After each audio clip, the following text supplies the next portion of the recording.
Welcome back to the Champagne on Ice podcast presented by the Field of 68. College basketball season officially underway. Illinois 2-0 against a pair of OVC opponents. A couple of blowout victories, but plenty to learn as 9 different Illini made their long-awaited Illini debuts. Also had a piece of surprising news that came out a couple hours before tip-off of the first game back on Monday against Eastern Illinois. So we'll get into all of that here on this episode. I am Kyle Tausk, joined as always by Mike Farmer. And Mike, how you doing? How's the first week of college hoops treating you? I've been loving it, man. Starting with two pretty easy Illinois victories is always a good sign, and then some great games across the country too. You got Baylor, Arkansas, Auburn, Houston, all these great teams playing each other. Good for the sport. Happy about where Illinois is at. So yeah, pretty good first week.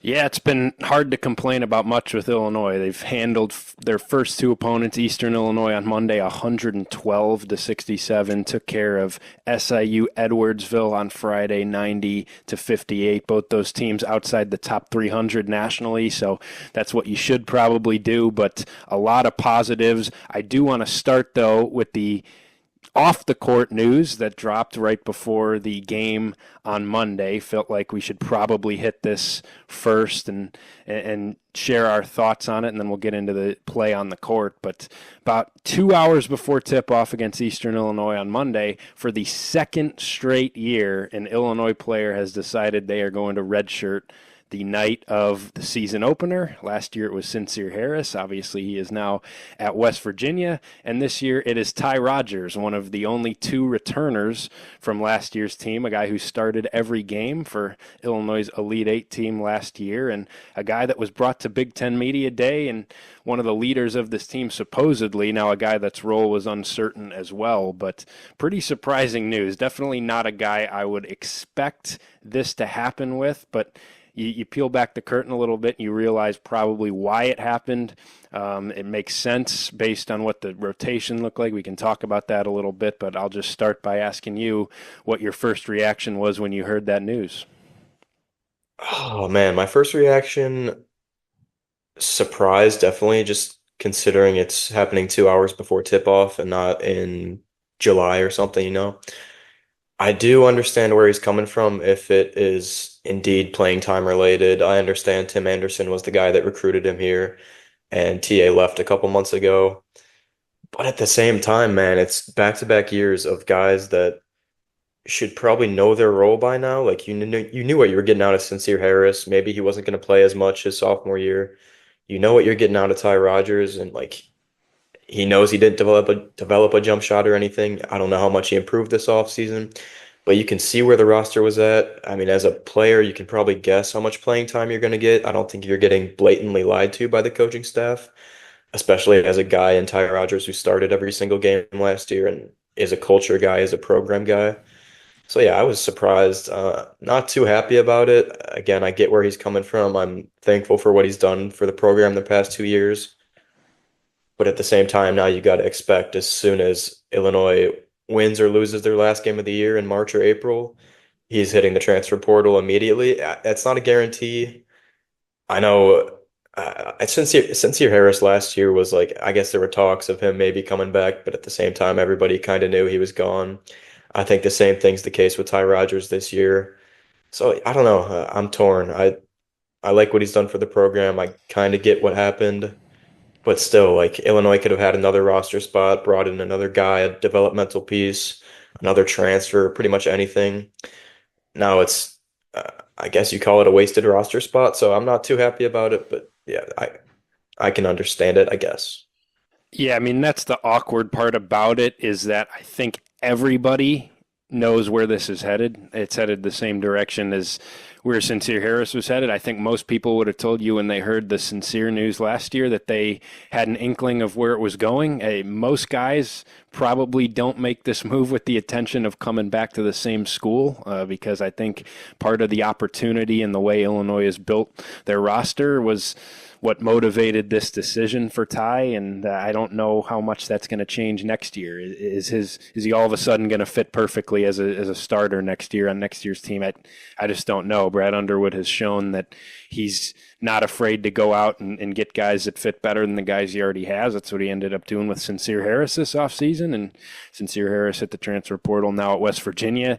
I think it's a safe assumption that that's probably where this is headed. It's no guarantee, like you said, but that's just what the awkwardness about it is now you have a guy who will be around the team the rest of the year, who will be on scholarship, who will be part of the scout team and in practice every day, but a guy that is not going to be playing with this group and probably won't be a part of Illinois' future now with his remaining 2 years of eligibility. And that just is an awkward situation. You wonder what that vibe is like inside the team and what some of those thoughts are. I mean, at the end of the day, Sincere Harris didn't harm anything last year. He had the same exact decision, was with the team, was on the bench every game, and I don't think anybody even thought about it for 3 months, and Illinois went to the Elite Eight. So maybe that's nothing, but that is the awkward part about it.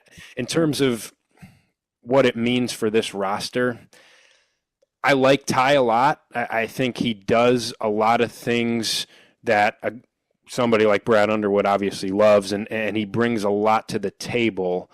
But with the way Illinois has built this thing and what we've seen the first two games in terms of their style of play offensively and clearly what this identity is going to be, and we can get into that in a little while, he just didn't fit this roster to me at all. And it's become more and more evident these first two games. A team that's going to take a ton of threes, a team that values spacing and wants to be able to allow guys like Kasparas Jakichonis and Tomislav Ivicic and Will O'Reilly to operate. Ty was going to clog some of those things up, and I just think his role wasn't going to be super clear coming off the bench. I think there was a role for him in certain lineups and in certain matchups, but it was probably a limited role. And so from his perspective, you can understand in this age and where we are now with the one-time transfer, may as well take a redshirt year, preserve that year, and move on next year, find a place where you can make a big impact for 2 more years. I understand it from his perspective. Doesn't mean I love the timing of it, but in terms of what it does for this roster, I don't think it changes much in my mind about how I view this team. Yeah, I agree with you there because if Trey White's the defender that Brad Underwood has made him out to be, that's a guy that's battling Ty Rodgers for minutes potentially. If he's a great defender, we've seen him shoot the ball a little bit. I guess like just with Ty Rodgers going, the number of non-shooters goes from 2 to 1. I think Marez is the only guy that's not going to step out and take threes this year. So that just makes Illinois super versatile. I don't just going back to there's worse crimes in college basketball. There's a lot wrong with the sport. But I don't know, declaring a redshirt year as a scholarship player and then using the facilities and working out with Fletch for the entire 5 months of the season and then instantly transferring. There's worse crimes, but I don't know. It just feels off for me, like you said, with the I don't know, with chemistry. I guess Sincere Harris probably didn't mess up much this past year, but I don't know. It just feels off to me. Yeah, and we've seen guys do the other way where there's guys, I mean, there were even a few on last Monday that entered the portal the night of the opener, just like, I'm out, right? And so it's there's one way to do it where you just kind of do your own thing for a year and spend the year finding your next destination. And then there's another way where you obviously stick around and take advantage of the scholarship that, I mean, you're rightfully owed. It's, you can get into that it's an uglier conversation to have, but I agree with you, just the timing of it and just kind of the awkwardness that it presents, I don't love. But yeah, the thing you mentioned there, the biggest thing it does is it makes Trey White more of an X factor for this team. I think there's been questions around what Trey White's role was going to look like, or what version were you going to get the guy he was as a freshman at USC, some of the bad habits he had at Louisville last year. Is he going to ultimately realize his potential defensively, where he's shown flashes. He was a good defender as a freshman, just didn't give much effort on that end last year. You're going to need him to be a high-level defender for you, and that's something that you need. With Ty gone, you don't have a guy who can guard high-level wings unless Trey steps into that role. I don't think Will's going to get there as a freshman. It's not to say he's going to get totally picked apart, but I don't think you're going to rely on him to shut down some of the Big Ten's best wings. Trey White, I think, needs to step up in that department. You also need Trey White to be active on the glass, which he has been in the past, has started the year well on that front. Hit the offensive glass has been a strength of his. Obviously, that's what Ty Rodgers, maybe his best skill was, and that's something you're going to need from him. That's really the big short-term and long-term impact on this roster is Trey White now needs to be a guy. He can't just be, hey, this is a nice piece, and he needs to be a quality impact player. He's probably going to start for most of the year. We'll see how long this lineup is stuck with. Maybe it is the whole season, but his role just got a whole lot more important for this team because you don't really have a backup plan to what he brings. And I do think he has the ability to bring a lot of what Ty Rodgers brought with more offensive upside, but there also remains things to be seen on that front from him. Yeah, for sure. And with Will Riley coming off the bench in that wing group, we've seen what he's been able to show on the offensive end of the ball this year so far through 2 games. So I think defense could be the Trey White's defense could be the X factor for that wing group and for I guess the team as a whole with Ty Rodgers gone. So if we want to move into game 1 and game 2, I say let's go for it. I don't really have many complaints, man. With averaging 100 points per game against obviously non-top 300 teams in the country, but still, man, offense has not skipped a beat from last season, minus the UConn game to end the year, of course. But yeah, it's looked really good. Getting it done from 3-point range, getting to the free throw line a lot. Pretty productive at the rim, too. We've seen some flashes from Big T even. Some guys get into the hoop as well. KJ is really good in the pick and roll, getting downhill. So, I mean, I'm really pleased with the offense. Defense, given that it's bottom 50 teams in the country, I don't have too many conclusions about the defense. It's going to be a work in progress for sure. You've got a lot of talent, offensive talent coming up on the schedule with Alabama, Arkansas, Tennessee, all these teams, Duke eventually. So that's going to be a big question mark. Like I said, I don't have too many concern or complaints or anything about the defense right now. But offensively, from top to bottom, yeah, I mean, it's been awesome to watch so far. Just a barrage of three-pointers every single game, and they're shooting pretty well, percentage-wise. Like, I think there were maybe 4 or 5 players that didn't hit a three last game, and the team still shot around 40%. I don't know if it was over 40% or not, but that is just like, if some guys are off, the rest of the guys are going to pick it up, and the team is still deadly from three. Like, you have Ben Hummerkaus, Big T hitting threes, pretty much the whole roster. Like Will Riley shooting, I think, above 50% from three. So it's been really pretty offensively. You've got KJ and Big T averaging double doubles through 2 games. So yeah, not many complaints on the offensive end. Yeah, what you're referencing there, Kylan Boswell, Dre Gibbs Lawhorn, Kerry Booth combined 0 for 12 from three against SIUE. The rest of the team combined 15 of 26. So, I mean, a couple guys are off, and you have just so many weapons here. And yeah, the offensive talent is unbelievable. Really, my biggest takeaway from the first 2 games is the style of offense that they're playing, just totally different than what we saw last year, which was to be expected because you obviously don't have Marcus Damaski. You're going to run things through, and you don't have such a downhill maniac in Terrence Shannon Jr. and just the individual one-on-one scorers that you had last year. Instead, you've got a lot of positional size and a lot of shooting on this team and a lot of athleticism and a lineup where you play Tomislav Ivicic at the 5 where he can stretch out and really cause a lot of problems offensively, super skilled and versatile. And 63% of their shots in the first 2 games have been from three. I mean, that's an astronomical number. It's not going to stay anywhere near that high. But I think it has shown that this is probably going to be one of the highest three-point rate teams in the country this year, which, I mean, Brad Underwood's teams have taken plenty of threes in the past, but nothing to this level. It's a total shift in offensive style from what we've seen, and it's a very fun style. It's a team that's going to play fast, and it's going to take a lot of three-point shots, and it's got a heck of a point guard running the show in Kasparas Jakučionis, who has just blown me away so far with his passing ability and his feel for the game, and how in control he's been of the offense, some of the passes and reads he's made, some of the ways he's manipulated teams with his eyes. And he is just a special playmaking talent. And when you've got that guy running the show with 4 shooters around him when Ivisic is in the game, and then you mix in a little bit more of a physical interior presence with Merez, but you still bring scoring like crazy off your bench with Will Riley and Dre Gibbs-Lawhorn coming in, it's pretty exciting to see what this offense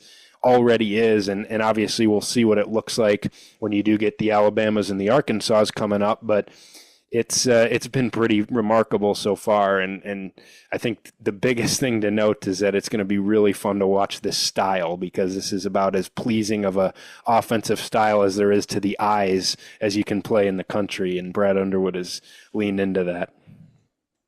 Oh yeah, man. They've had some possessions, miss a three, get the offensive board, miss a three, get the board, and then finally hit a three. Like, they are not gun shy. They are not afraid to shoot. Pretty much the only guy, like I said earlier, that's afraid to shoot is Merez, which is, I mean, totally fine because he's a dog offensively and defensively. But if we want to start with KJ, like, oh my God, dude. I don't even want to highlight like his passing. He hasn't scored much, but just like my main takeaway is how confident and in control he is of a college level offense for, I think he's 18 years old. Granted, he played pro for a couple of years, but like he is, there's a short list of guys in the Brad Underwood era at Illinois, at least, that I'm like more confident in with the ball than KJ. I feel like when he has the ball, I trust him with my life. Like he's gonna have his turnovers, he'll make mistakes here and there. That's a given. Nobody's complaining about that. But like just averaging 10 assists, he's finding guys, he's finding open shooters, he's finding covers, he's finding guys down low. The connection with Big T has been amazing. Um, but yeah, he is just so polished, like so confident and in control of the offense. It's been amazing to watch. After having a couple of years of not the best point guard play at Illinois, it's a breath of fresh air. And I don't know, I'm so optimistic about KJ. And then even, I mean, all the freshmen, Will Riley just torches Eastern Illinois in the second half, goes for 31. Couldn't miss a shot, hitting threes, hitting mid ranges. Our one mid range shot of the year was a Will Riley pull up. That But I mean, shot chart was incredible that first game. It was I love it threes, though. rim shots, and then there's just one dot, and it's a Will Riley mid-range shot. And you're going to live with that because he was on a heater. He was hot, yeah. I don't blame him. But yeah, Will Riley just looked elite. I think I saw today he won Big Ten Freshman of the Year or Yep. National or something like Of the that. week, yeah. Of the week, yeah, sorry. Year's not quite over yet. Yeah. Not quite, but I might pencil him in. I don't know. He's looking pretty good. But then I know Big T's not a freshman technically, but first year of college basketball, he has looked way better than I expected, especially offensively. He can step out and hit the three ball, and then at the same time pick and roll. He's there. Back to the basket, he hasn't looked bad at all. Like the field goal percentage isn't great, I'm pretty sure, but still, I'm happy with what he's done. Merez, you know what you're getting out of him. 6 blocks in game one, just an anchor defensively as a freshman. So I don't know. I'm super proud of the freshmen. They've looked amazing. We'll talk about the transfers a bit. I know Boswell's had some issues. Ben Hummerkaus has looked great from 3-point range. Kerry Booth, some question marks, and then Trey White, as we mentioned, big X factor this year. But I mean, overall, team has looked amazing. No real complaints. yeah, the freshman class is special. It's unbelievable. And I mean, I think we're seeing, and there's going to be inconsistencies, but we're seeing exactly why Kasparas Jakučionis and Will Riley are possible first-round picks, maybe likely first-round picks at this point. I mean, you can just see the talent with both of those guys. And yeah, KJ, I already mentioned it, just blew me away this week about his command of things and some of the passes he made, and 13 assists on Friday, 7 on Monday. But I'll tell you, being there in person, like, he could add 15 or 16 of them if someone could Oh make a yeah. three. I mean, he generated like 20 open looks in that game. And really, he has 5 field goal attempts, 7 field goal attempts so far, had 3 7, on yeah. Friday. And honestly, I want to see him at times almost be a little bit more aggressive. Like there was one play against SIUE where he had a wide open 3 in the corner and he drove it and found Merez or Tomislav for layup underneath the rim, and it's like, all right, well, he's just showing off at this point. I almost want him taking that shot, but He was I'm not going stat to. padding his triple double. Yeah. Yeah, I mean, I'm not going to complain, obviously, about the stat line that he had, but yeah, I mean, and that's really what I expected to see from him as a true pass first guy, a guy that his ultimate goal is going to be to get you into your offense, to generate open shots for other guys, and he can score too. That's to the side when he needs to score, when there's a matchup he likes, he can score.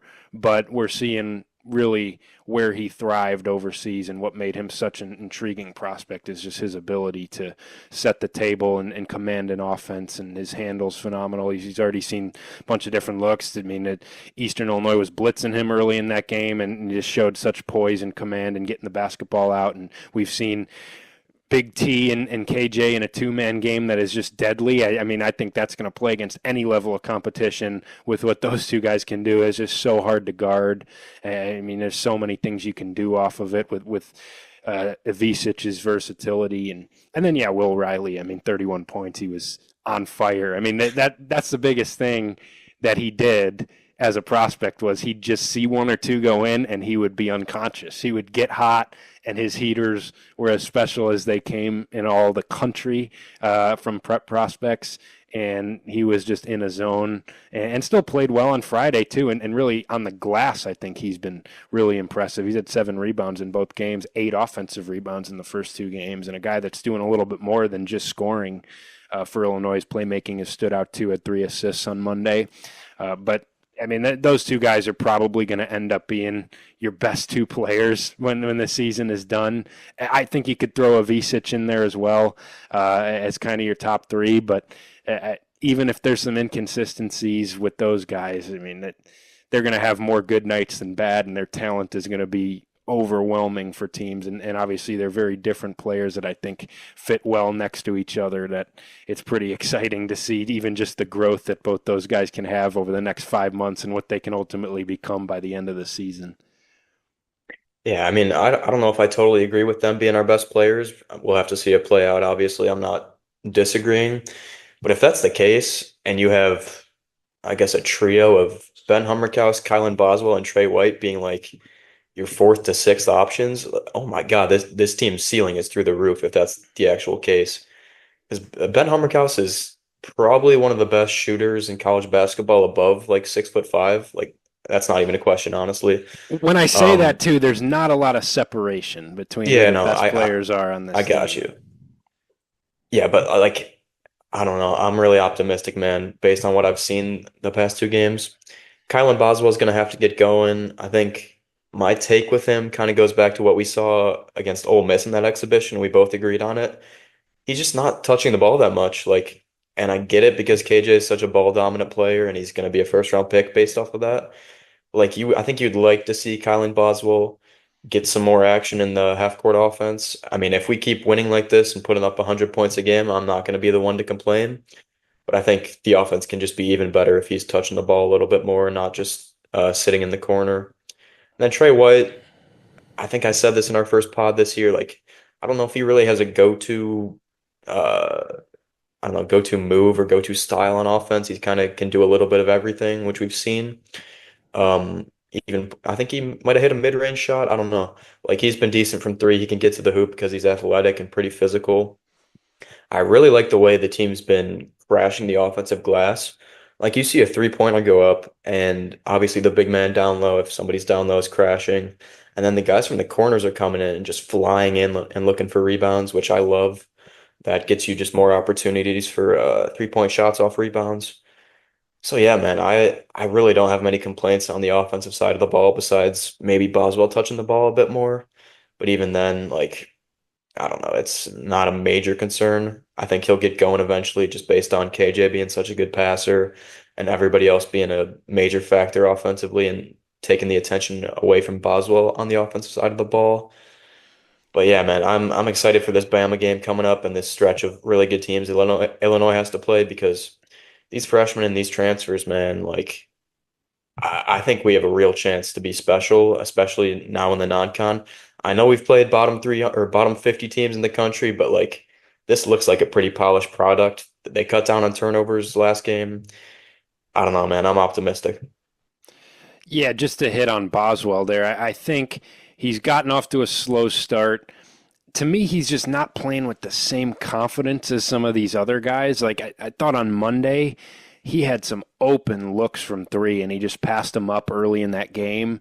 And I know he struggled to shoot it regardless early this year. It is only 1 for 8 from three so far, but I just want him, with as good of a shooter as he is and as proven an offensive piece as he is, I want him playing with the same confidence with his shot that Ben Rickhouse is playing with, that Will Riley is playing with, that Tomislav Ivicic is playing with. It just feels like he's been a lot more tentative and passive than some of these other guys. And I think as you start to play some of this better competition, he's a guy that's going to need to show up as a veteran guy, as a guy who has about as much experience in some of these bigger games as anybody on this team.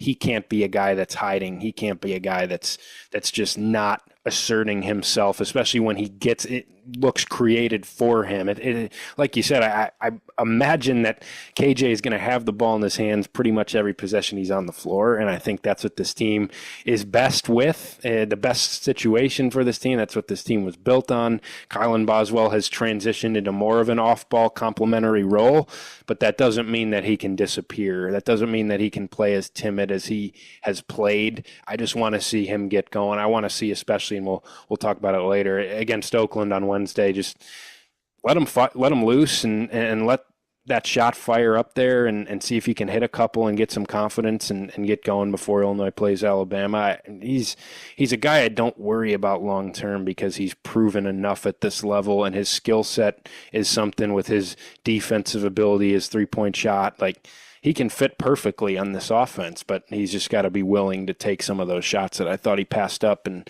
just was kind of uninvolved, like we talked about after Ole Miss. I want to see him a little bit more involved, especially when the opportunity has been there for him. I want to hit a couple more things from the first two games, and then we'll end it by giving something we want to see against Oakland on Wednesday. But I want to touch on Tomislav Ivicic a little bit more because to me, he has been the most impressive player from this Illinois team based on expectations. And when you include all three games that they played, the 2 regular season games, the exhibition game, he's been the most impressive player to me based on what I expected from his impact. I expected KJ to be a star. I expected Will Riley to be able to score it. I expected Ben Rickhouse to be a good shooter.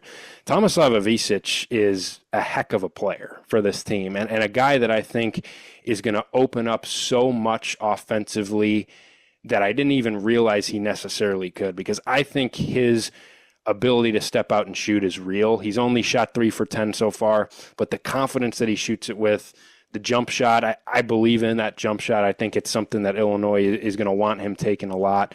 His passing ability has stood out a ton. I mean, he had a couple really nice reads out of the post on Monday. He had one where he got a post up and he, like a little wraparound pass to the corner to Dre Gibbs-Lawhorn with barely even looking at him. Like, that's a pass that 2% of big men are going to be able to make. That's just a veteran guy and a guy who really has some natural instincts passing the ball. And then, yeah, when you put him in a 2-man action with Kasparas Yakichonis, whether it's a ball screen or whatever it is going to be really hard to guard for anybody, whether it's an OVC opponent or whether it's Alabama in a week, because you can just do so much off of that. A guy that can pop out if you got a less mobile big who's playing drop coverage, a guy who can roll to the rim, has post ability, has the ability to play in the low post, a guy who his passing ability makes him dangerous in the short roll if you're going to blitz a ball screen or if you're going to trap Yakichonis, force the ball out of his hands. And then you're just putting 3 shooters around those 2 guys. So if you try to help off of anybody in the corner, it's going to be Ben Rickhouse or Will Riley who's ready to knock a shot down on you. It's just, he opens up a ton. I think he's going to be vitally important to this team as the season goes on. Couldn't be happier that eligibility BS is behind him and he's able to play now. But I want to get your thoughts on him specifically, because to me, I have been unbelievably impressed just with the skill set and the comfort and the IQ, and obviously his ability to play with Kasparas Yakichonis has been pretty awesome to see so far. I think it's going to continue to be extremely important to what this team does.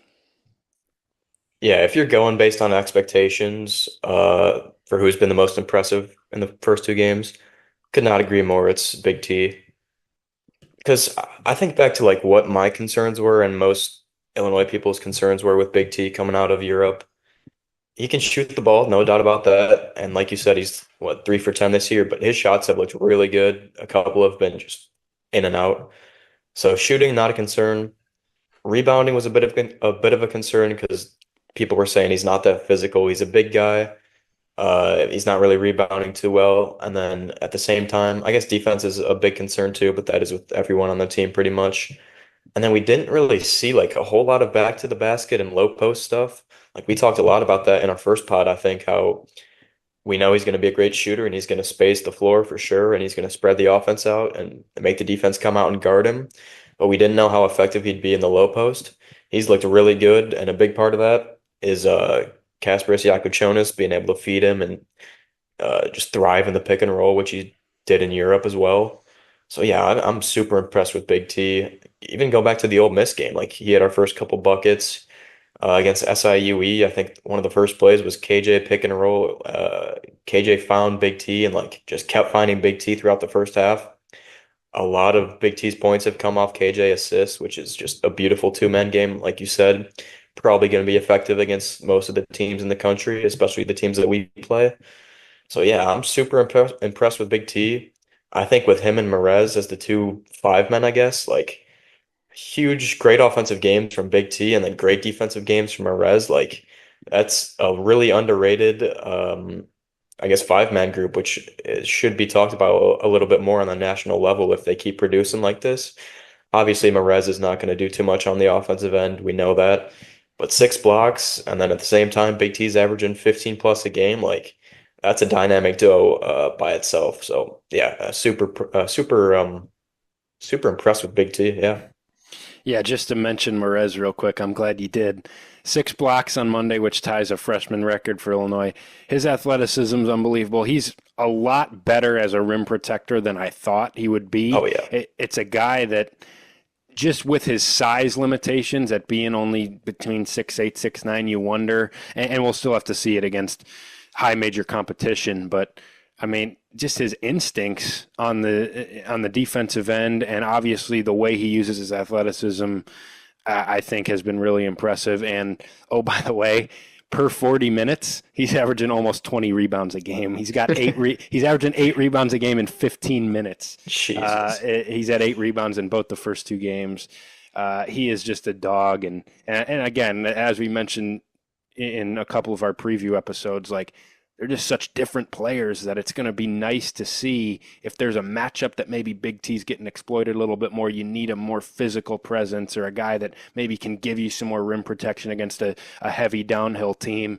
You can bring in Merez, and if you want to, if you have a big man who's a team who's taken away some of the things you're doing offensively, you want to throw it into the low post a little bit more. You want to run some more lobs to a guy who can just use his athleticism to get over the top of the defense. You can go with Merez. It just, I think Brad Underwood is going to really like being able to play both those guys at different times. And I think it could be one of the best center duos in the entire conference, which for two younger guys, I know obviously Big T 21, but two inexperienced guys, it's be pretty impressive in this conference. I think it's possible. Last thing coming off these first two games, you have to add the caveat in all of these, obviously, that you've played Eastern Illinois and SIUE. As good as everything's looked, we did get a chance to see Illinois against a high major team, albeit in an exhibition game with very low prep and obviously one that didn't count against Ole Miss. If there's one thing to point to that you're still concerned about heading into high major play, or something that you still have questions can translate from these first two games against better competition, what would that be? Oh man. I think I'm gonna go pretty basic here. Actually, I mean, defense would be my number one concern, but I'm not gonna say that. I'm gonna say just like cohesiveness and just the lack of playing time that these guys have still had together. Because you looked at that first Ole Miss game, granted, Ole Miss is a pretty good team. a veteran team, a team that was really physical and being aggressive, especially on defensive end against our inexperienced offense.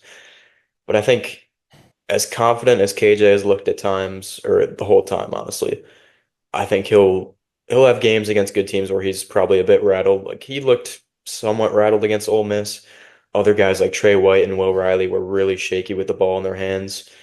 So I think Big T's proven he's a steady performer, and I think he will be most of this year. I think Merez is gonna, you know what you're getting out of Merez most games.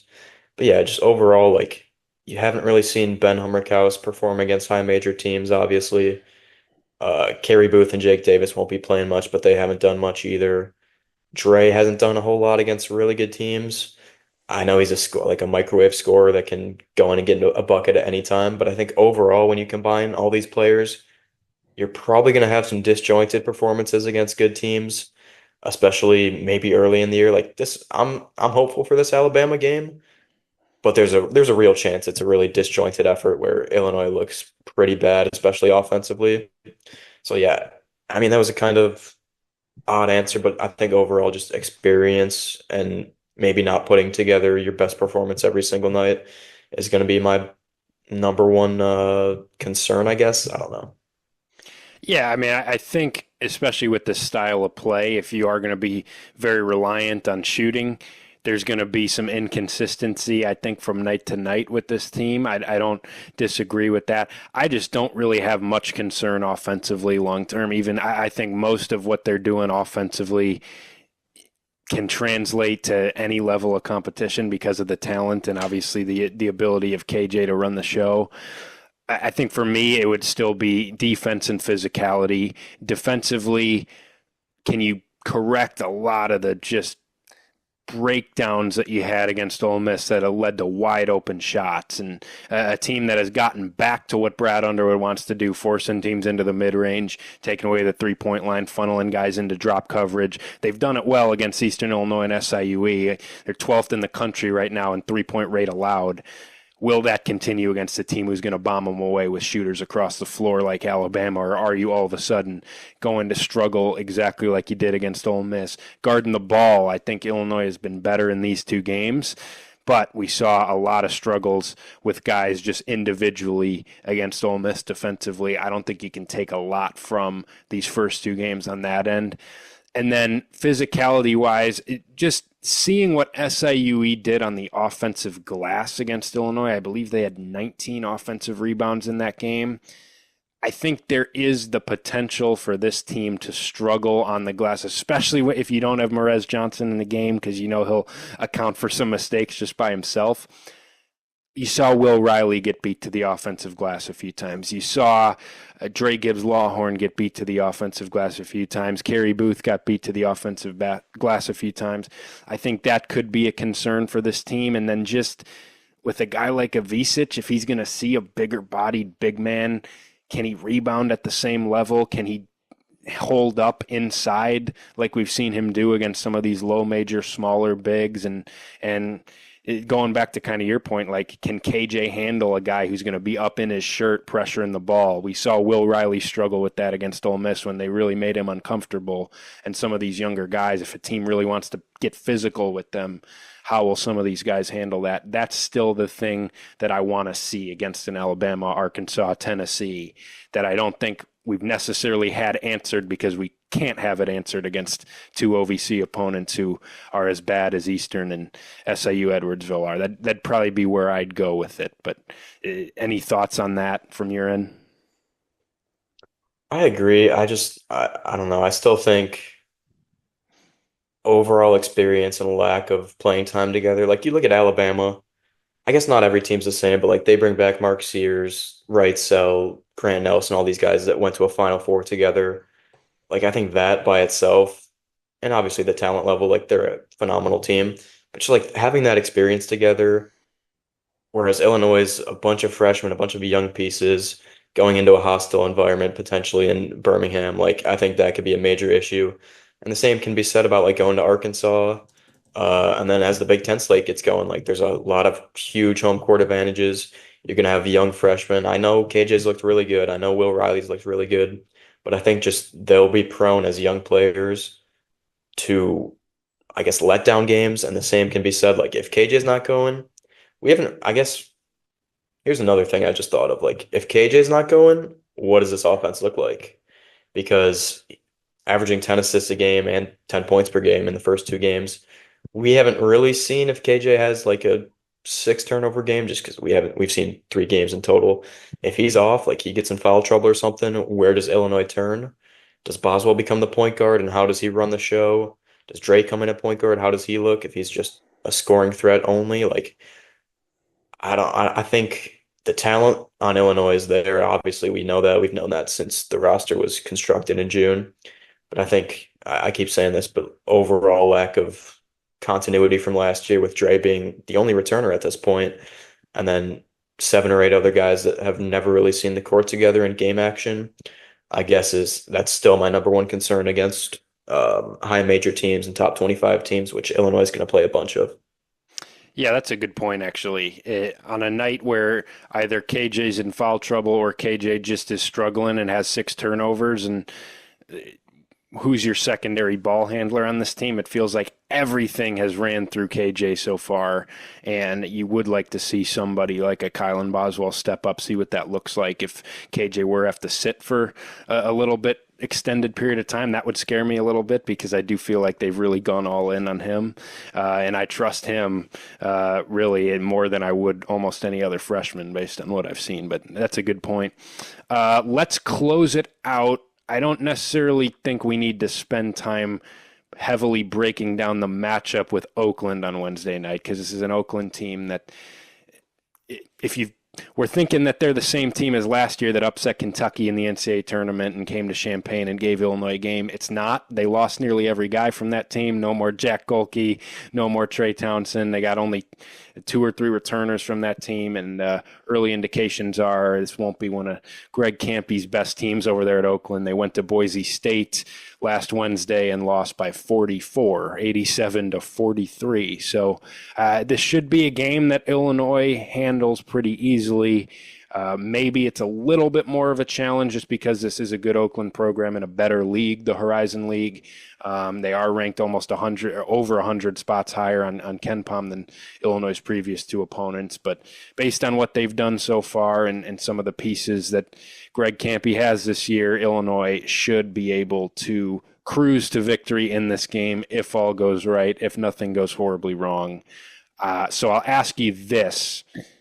If there is one thing that you want to see on Wednesday night from this Illinois team, if you could pick anything to happen on Wednesday, what would you choose? What do you want to see most from Illinois in the lead up to that Bama game? Man, I'm happy with the shooting. I think even if we have a bad shooting night, I'm not really concerned about that in the long run. I would say I don't think this team's defense against Oakland is going to matter much when you're playing one of the best offenses in the country the next game in Alabama. So I'm going to go with keep the turnovers low because they kept it at single digits against SIUE. You get that every game. I think this Illinois team could make the second weekend pretty, or I don't know what I was going to say there, but I think keeping turnovers low, like that's huge, especially against these high major teams with Alabama's not known for their defense, but like going into Birmingham, like on the road pretty much, I think turnovers could be a major issue if things get out of, like if the game gets out of hand, I think turnovers could be one of the main problems that cause that. So I say keep turnovers low. They did a great job of that against SIUE. I think 12 or 13 against Eastern Illinois maybe, and then obviously against Ole Miss in the exhibition was 20 plus, I think. So keep turnovers low. Just I think that'll lead to keeping the game in check against Alabama. So yeah, just I don't know. Get KJ his 10 assists again, keep the turnovers pretty low, and I'm happy. Yeah, and Campy does run kind of that matchup zone. It's kind of that 1-1-3 zone that starts at half court, a little bit of a unique look. So could be interesting to see. It's something that Illinois hasn't seen. And yeah, if they can handle that, if KJ can handle that with ease, which I predict he probably will based on the IQ that I've seen from that kid so far, I think Illinois should be able to do that. I like that answer. My answer is very simple. I want to see Kylan Boswell have a big game. I think Illinois needs it. and he needs it heading into that Bama game because he's still going to be a really important piece to this team. I think every guy really in this rotation, maybe you take out Kerry Booth and maybe Jake Davis I don't think is going to play all that much in games that matter, unfortunately. Sorry, Jake. But other than maybe Kerry Booth, I think Kylan's the only guy that hasn't had a game in the first two to be proud of, a stat line that really jumps off the page and one that really gets a guy going. He struggled, only 3.5 points a game, 2.5 assists, 2.5 turnovers for him, only shooting 25%. I think a big night from him, maybe get 3 or 4 threes to go, get a little bit more involved, get to double figures for the first time, could go a long way just for him to get confident, to feel like he's involving himself in what Illinois is trying to do, and just for him to ultimately be the piece that I think we know he can be for this team. I think all it takes is for him to maybe see a couple shots go in, to have a little stretch of play where he sees a couple threes go or has 10 points in the first half against Oakland and really just kind of wakes up and gets going a little bit, and that confidence is back for him. I think that could go a long way, and I want him as involved and as locked in as possible heading into that game in Birmingham against Alabama, because you look up and down this roster and now you got Ty Rodgers redshirting. Kylan's really the only guy who's played in big time games like that at the college level, and for him to enter that game ice cold and lacking confidence, I think would not be a good development for this Illinois team. So if I could have one thing happen, if there's one thing I want to see, it's Kylan Boswell have a big game, and I think that would go a long way for both Illinois and for him. We saw what he did against Duke early in the year last year. Yeah. True road game in Durham, and he looked like Arizona's best player for most of the game. So yeah, that probably would have been my second pick. If he goes off against Oakland, huge confidence boost going into a massive game against number one Alabama. Like, that puts this team at a whole new level. And I think, yeah, that would be awesome. Over under 35 threes attempted by Illinois on Wednesday. Are they going to keep it going? Keep getting near 40? Over, because I mean, we've seen it just in basketball in general. If you're rattled, if things aren't really working out, you tend to chuck a lot of threes. I'm not saying the game won't look great in the first half, and Illinois will be down a bunch and have to chuck threes, but I think all things considered, I think over 35 would be my bet. There's actually one thing before we close it out real quick. That's one thing that I feel like could be a fitting answer to my previous question. What happens when Illinois' three-point shot isn't falling? If you're going to rely this heavily on threes, there's going to be nights where Illinois struggles from the field. What will that look like for this Illinois offense? I still think that there's avenues to score for this team, but you just don't have the downhill threat of a Terrence Shannon or the one-on-one creator of a Marcus Damask on this team. So I think that could get interesting. Now, we've seen KJ get to the free throw line 16 times in the first 2 games. I think that'll be important. I think if you do put Avicic and Merez in some more ball screens and get them hard rolling to the rim, that's one way to get some offense working. And I think you have guys, especially like a Will Riley, who can create inside. And I would like to see that, though. If there is a night, maybe it happens on Wednesday night against Oakland, where instead of going 15 of 38 from 3, they're 8 of 30 from 3 or 5 of 27 from 3. And what does that look like? What's the pivot offensively? That could be something to monitor as well, because you're going to need it at some point if you're going to shoot this many shots. We saw the Illinois team, 2 years ago with Sky Clark and all those guys. They would chuck a bunch of threes, and if it wasn't working out, they'd keep chucking threes and pretty much just fold over and quit and die. So I'm hoping that's not the case this season, because I do think we have more talent, more natural scorers and all that stuff. But yeah, that's a major concern as well, I guess. But like you said, I think we will still have the KJ pick and roll with Big T or Merez or whoever it is. Still have a Will Riley that can score from anywhere. Trey White can get to the hoop. Boswell can hopefully get to the hoop if he just gets going in general. So yeah, definitely something to look out for, because like you said, that will be happening eventually. It's a matter of when, not if, I guess. So yeah, definitely a concern. Hopefully it doesn't happen anytime soon, though. Well, we are just over a week away from what should be a awesome matchup in Birmingham. Illinois and Alabama also got a game against Arkansas on Thanksgiving coming up, and that's all before the end of November. And then obviously enter conference play in December. You got Tennessee coming here. You got the bragging rights game. We are getting close to some high-level basketball. But the good thing about this team is that you can learn a lot of new things every time they play, regardless of opponent. There's no lack of talking points after each of these games with how many new guys you have and this shift in style they've played. Last year you knew that Terrence Shannon was a beast, and you knew that you wanted to see some things from the transfers, but it's almost like, all right, we got to play somebody to figure something out about ourselves. This team is not lacking discussion topics and storylines, that's for sure. But I can't wait to get into some high-level basketball, and we are close to it. Any last word from you, my friend, before we close it out? I don't know, man. Any game's a good game. Anything to take my mind off the piss poor Chicago Bears that I have to watch this past Sunday. So yeah, I'm cool with any team we play. Yeah, it's as much as I love football, as soon as college basketball's back, that Oh. immediately becomes front of mind for me. I don't get me wrong, love football, but basketball is always going to be the top of my mind and is going to be the place that my heart goes to once college hoops starts. But we will be back next week, recap the Oakland game for Illinois, and finally preview this big-time showdown with Alabama in Birmingham. So you won't want to miss that. Make sure you subscribe to the Field of 68 Podcast Network YouTube channel, where all of our shows stream live.